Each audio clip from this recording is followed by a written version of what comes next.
Hello, in this video I want to show you how to take a full page screenshot on Motorola Thinkphone.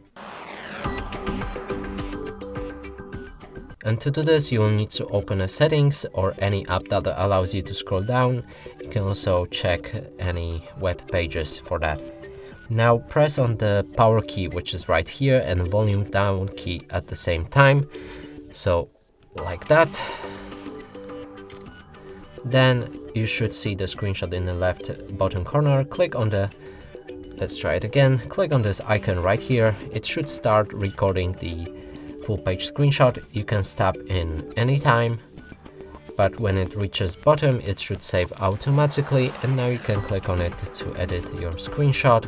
You can share it, remove it, or cancel it. And that's it for this video. Hope you like it. Please consider subscribing to our channel, leave a like and comment below.